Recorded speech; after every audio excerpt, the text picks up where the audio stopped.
Attitude check. Bronco Pike. Welcome to the Broncos on Blast Sports Report. I'm your host, Alex Podlegar, and we're coming to you from the campus of Fayetteville State University. Today we have a very special guest, an assistant men's basketball coach, Jay Maynard, who brings more to the program than just his basketball knowledge. And Coach Maynard, I want to thank you for being here today. And thank you. First off, like I said, it's more than just basketball with you. And I think one of the interesting things is you have a personal mission statement that you try to abide by. And I don't know many people who probably have a mission statement that they use and that they live by. Can you kind of go into that, what that is, give us a gist of it, and why it's important to you? Definitely. Well, my personal mission statement is to impact the global society as an author, humanitarian, philanthropist, and basketball coach. And I also do some public speaking. It's important because I think that we have to find our niche or our bliss in life, and that's the only way that we'll be ultimately successful. Good deal. Talk about your childhood a little bit, because I think some people on the outside would look at it and say, well, it was a pretty rough childhood coming up, but you believe it helped shape you to who you are today and who you hope to be growing forward. Give us a little sense of what your childhood was like and, like I said, how that helps you today. Definitely. Well, I think adversity always makes us better. And in my childhood, it wasn't always easy. It was a lot of us, about 10 of us in the family. I grew up in St. Thomas. There wasn't a lot to do. Drug-ridden communities, and I was just given the chance at the age of 10 to get out of that situation. But like I said, adversity makes us better. We'll talk about that, how you feel opportunity can impact people's lives, but it's more than just the opportunity you get. I want to get to that in a little bit. But you're a basketball coach. That's what you're known for. That's your vehicle for what you want to do in life. But you had a rather kind of interesting introduction to the game itself. Can you kind of tell us a little bit about that? Because it wasn't always basketball for you growing up. Well, definitely. I was a pretty good soccer player and baseball player growing up, and I had moved to San Francisco. And there was this game called basketball, and I'd go out to the courts. I couldn't play. I was uncoordinated. People made fun of me because I couldn't play basketball, and that really sparked my interest. The challenge of seeing how far I could get with something like this. That's kind of interesting, the fact that it was something you couldn't do, but you had these other things you did well. So instead of concentrating on that, you went the other direction. You went towards something that was completely uncomfortable. How, looking back on that, how do you think that moment is maybe about who you are today? Well, I believe that if you want to continue to grow, Alex, that you have to make yourself uncomfortable. That's how we grow as human beings, as professionals. We got to push ourselves. So I think that single moment in my life helped shape that. It showed me that I could go into something else. If I put my mind to it, I could accomplish it. You played basketball collegiately at Winston-Salem State University. You owned some three-point shooting records there. How did basketball come to you? I mean, was it just a work ethic type deal? How were you able to get to that point to be able to play at the college level? Well, a lot of hard work. A lot of people don't know.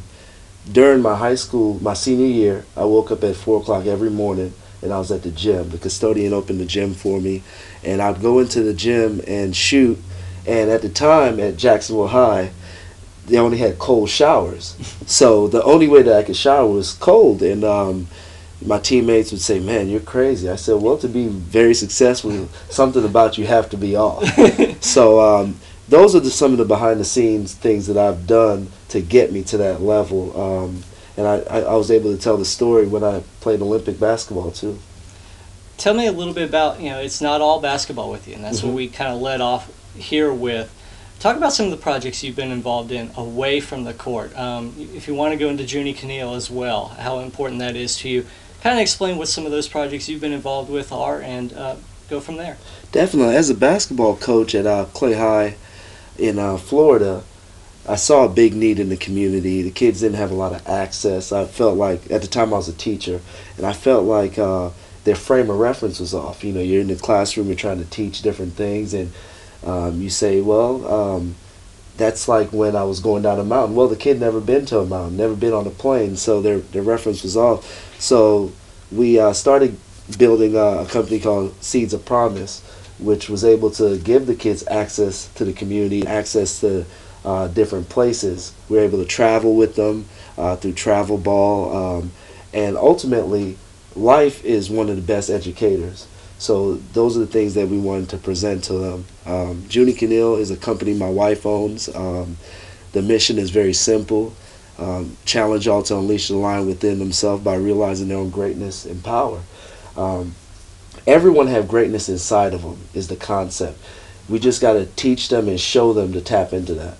And that's where kind of the opportunity comes in. Because I know you've talked about, and being at the college level to coach college basketball, you have a lot of maybe student athletes who are here getting the opportunity for a college education because they can play basketball very well and do some other things. Definitely. Talk about that opportunity, though. It's not just so much being able to get here. How do you see your role fitting into that? Well, I think our roles are very big as basketball coaches and as mentors in general, because they have the opportunity when they get here. Then we have to teach them how to hone in on other opportunities. We got to teach them how to find their bliss, and that comes through teaching, comes through questioning, comes through them learning themselves. I think of a great quote that I always go by. They said, "When you stop knowing yourself, that's when ignorance kicks in."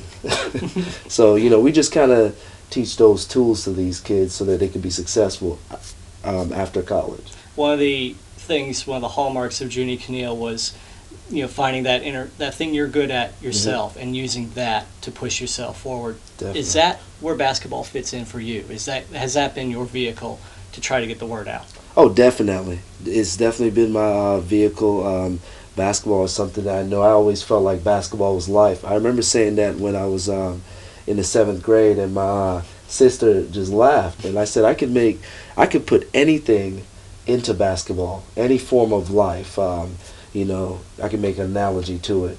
So basketball is definitely the vehicle that I use to teach life. We started with your mission statement as a person.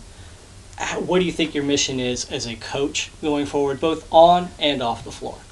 Well, my mission as a coach is to produce the best people in life. That's always what I'm interested in, having successful young men.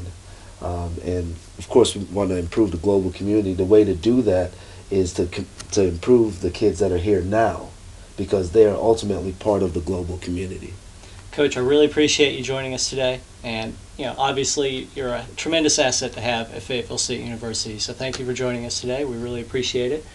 And remember, you can always follow the Fayetteville State Broncos online at fsubroncos.com. You can find all the Broncos news you need also at twitter.com/FSUBroncos. You can also find Fayetteville State Athletics on Facebook as well. Be sure to check out the men's team, and when they return back to Fayetteville to play at home on January 6th, tip-off is 7:30 when they play CIAA foe Bowie State. Be sure to check that out. You've been watching Broncos on Blast.